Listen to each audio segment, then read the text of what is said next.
Jungle.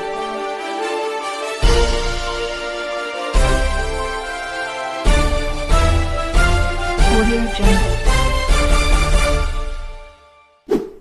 सभी के खून से मिलकर बनी है मिट्टी, किसी के बाप का हिंदुस्तान थोड़ी है।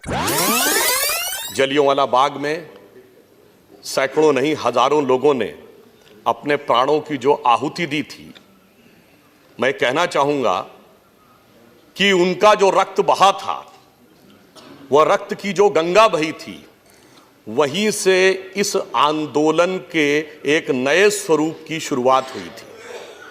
आज यदि हम उसे स्मरण करना चाहें तो मैं कहना चाहूंगा, उन्मुक्त मरण त्योहार राष्ट्र का मंगल हो, उत्सर्गी रक्त फुहार धवल गंगा जल हो, अब नए क्षितिज हो आस्थाओं से आलोकित, बलिपंथी पर बलिहार राष्ट्र का मंगल हो।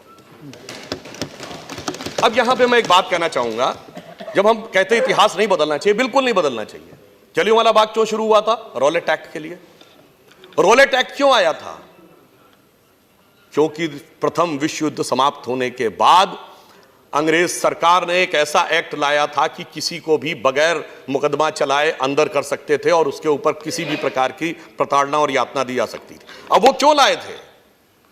मैं फिर विनम्रता से कहना चाहूंगा, क्या यह सत्य नहीं है कि प्रथम विश्व युद्ध के समय, चाहे जो भी कारण रहा हो, हम उसको दोष नहीं देते, पर कांग्रेस ने ब्रिटिश सरकार का समर्थन किया था, भले इस प्रत्याशा में किया था कि युद्ध के बाद वो हमें आज़ादी देंगे, परंतु वह बात गलत सिद्ध हुई। क्योंकि हमारे यहाँ तो शाश्वत शास्त्रों में कहा गया है, शठ संग विनय कुटिल संग प्रीति, यानी दुष्ट के साथ नीति और कुटिल व्यक्ति के साथ विनम्रता यह उचित नहीं होती। इसीलिए वीर सावरकर ने एक शब्द प्रयोग किया था कि सद्गुण बहुत अच्छा होता है, पर कई बार सद्गुण गलत व्यक्ति के सामने प्रयोग कर दिया जाए तो वह सद्गुण विकृति हो जाता है। तो मैं कहना चाहूंगा, सहयोग आंदोलन 1920 में शुरू हुआ, उससे पहले तो सहयोग चल रहा था, और उसके बाद जैसे ही उनके हाथ में सत्ता आई, उन्होंने इस प्रकार का शर्मनाक कांड किया, इस प्रकार की जो हत्याएं की। अब यहां से मैं कहूंगा, एक बिंदु का ध्यान देना चाहिए, इतने लोगों ने अपना रक्त बहाया, बाजवा साहब ने खुद कहा वहां से चिंगारी शुरू हुई, तो अब आगे कभी इतिहास में यह नहीं कहना चाहिए कि बगैर एक भी रक्त का बूंद बहाए हमें आजादी मिल गई। हमें कभी यह नहीं कहना होगा कि बिना खड़क डाल के आजादी मिली। अरे साहब, गोलियों की बौछार को सामना करते हुए हजारों लोगों ने अपना खून बहाया, तब जाके आजादी की शुरुआत हुई। इसलिए जब हम न्याय की बात करते हैं तो बिल्कुल ईमानदारी से पूर्ण न्याय की बात करें। 1919 में जलियांवाला बाग हुआ, उससे 10 साल पहले और 10 साल बाद के भारत की आप जरा सा देखिए कि क्या स्थिति थी। 1912 में वाइस रॉय के ऊपर बम फेंका गया था। केवल 1910 से 30 के बीच की बात कर रहा हूं। चटगांव में, चट्टोग्राम जो अब बांग्लादेश में चला गया, वहां शस्त्रागार पे कब्जा कर लिया गया था सूर्यसेन जी के द्वारा। कलकत्ता के पुलिस कमिश्नर पर अटैक हुआ था। लखनऊ के पास काकोरी में सरकारी खजाना कब्जा कर लिया गया था, और लाहौर में असेंबली में, भले ही किसी को मारने का उद्देश्य नहीं था, जैसा कि बताया गया अभी, वहां पे बम फेंका गया था।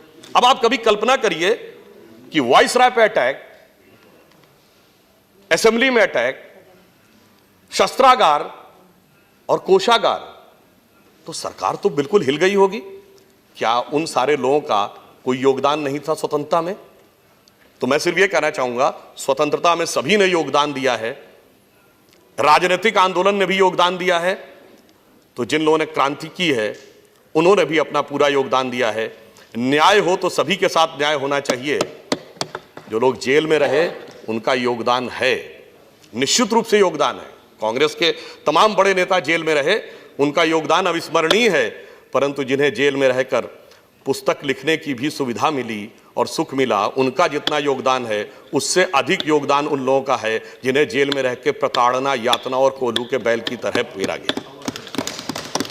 इसलिए मैं कहना चाहूंगा कि जब हम इसकी बात करते हैं कि सारे विचार को हम एक समान दृष्टि से देखें, तो इस देश के जितने भी स्वतंत्रता आंदोलन के प्रयास रहे, उन सब को एक समान दृष्टि से देखने की आज आवश्यकता है।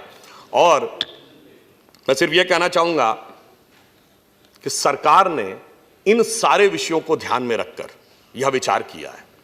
मैं एक लाइटर नोट पर एक बात कहना चाहूंगा। जैसे मैंने बात कही कि कभी कोई पार्टी समाप्त भी हो सकती है। भाई कांग्रेस का सबसे बड़ा ऐतिहासिक विभाजन कब हुआ? 1969।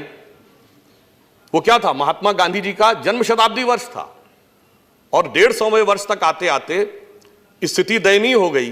तो हो सकता है राष्ट्रपिता महात्मा गांधी ने जो दूरदृष्टि से देखा था कि कौन भविष्य में कहां पे खड़ा होगा, तो वो स्थिति समाप्त भी हो सकती हो।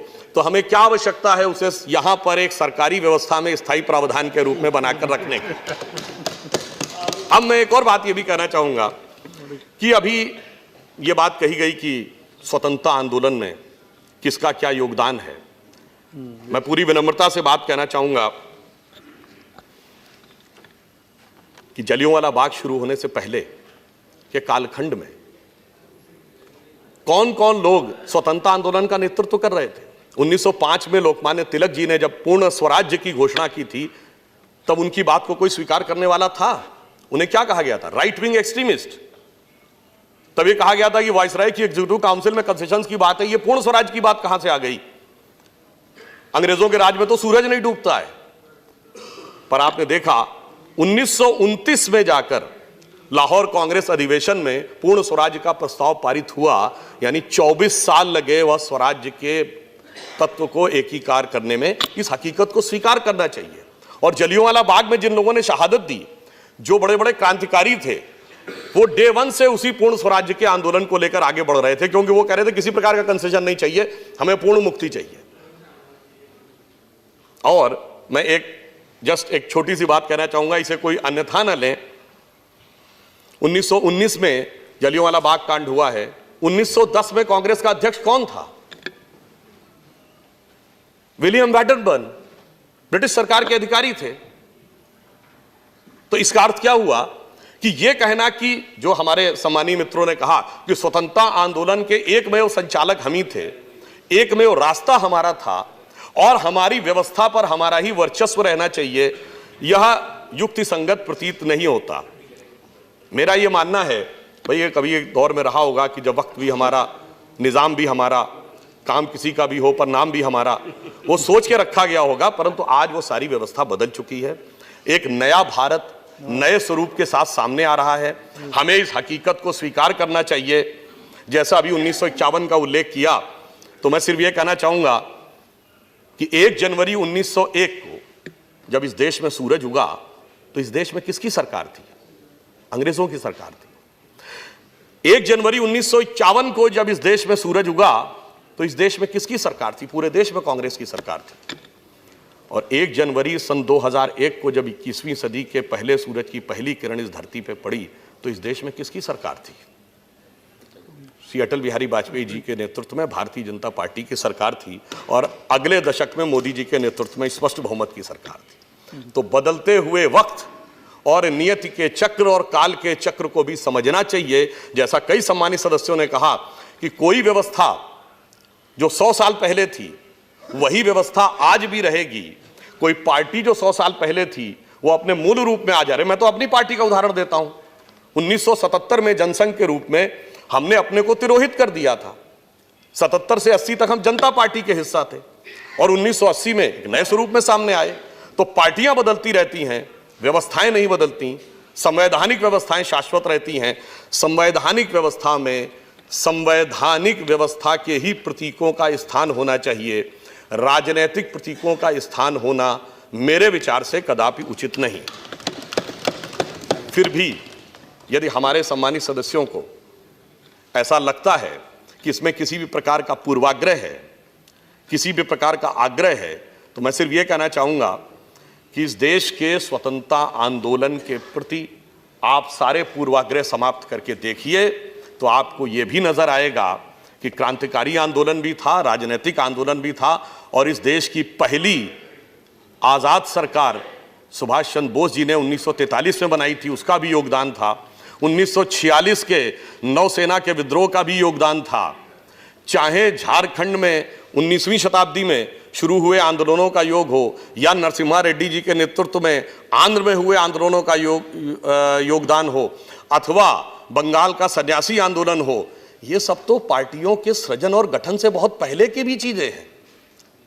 तो इस देश में स्वतंत्रता एक शाश्वत विचार है जिसने इस देश को कभी गुलाम नहीं होने दिया। इसीलिए मैं कहना चाहता हूं कि आज जब हम ये कहते हैं कि we are the youngest nation of the world, तो यह सत्य नहीं है माननीय सभापति महोदय, यह अर्ध सत्य है।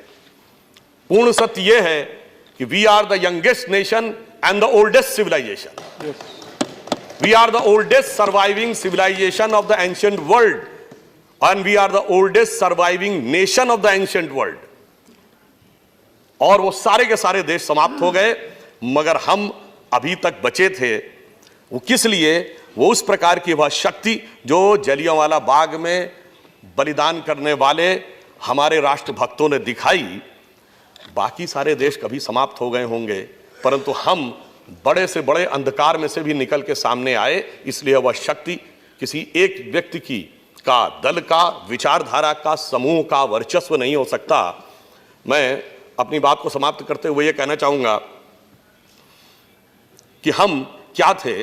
अटल जी की कविता की एक पंक्ति है कि दुनिया का इतिहास पूछता, ग्रीक कहां, यूनान कहां है, घर घर में शुभ अग्नि जगाता वह उन्नत ईरान कहां है, दीप बुझे पश्चिमी जगत के छाया जब बर्बर अंधियारा, तभी चीर कर तम की छाती चमका हिंदुस्तान हमारा। अंत में मैं सिर्फ ये कहूंगा, आप इस चीज को बड़े हृदय से देखिए, संपूर्ण स्वतंत्रता आंदोलन और उनके योगदान को बड़े हृदय से देखिए, और किसी भी प्रकार की अदावत की नजर से मत देखिए। अगर आप देखिए तो सदाकत की नजर से देखिए और लियाकत की नजर से देखिए। मैं सिर्फ ये कह के एक बड़ा, अगर आपकी खिलाफत है तो मैं मानता हूं कि ये जो खिलाफत है इस मुद्दे के ऊपर, इसका कोई आधार नहीं है। उर्दू के एक बड़े प्रसिद्ध शायर हैं, आप लोगों के भी बड़े लोकप्रिय हैं, तो उन्हीं का एक बात कह के बात समाप्त करूंगा कि अगर हैं खिलाफ तो खिलाफ होने दो, ये सब धुआं है, कोई आसमान थोड़ी है। ये अगर हैं खिलाफ तो खिलाफ होने दो, ये सब धुआं है, कोई आसमान थोड़ी है। जो हमारे दिल में है वही सदाकत है, सभी के दिल में आपकी जुबान थोड़ी है। यह राहत इंदौरी जी का है। और आखिर में कहूंगा उस जलियांवाला बाग की उस मिट्टी और उसमें पड़े हुए शहीदों को, खून को देख के कहिए, सभी के खून से मिलकर बनी है यह मिट्टी, सभी के खून से मिलकर बनी है मिट्टी, किसी के बाप का हिंदुस्तान थोड़ी है। धन्यवाद।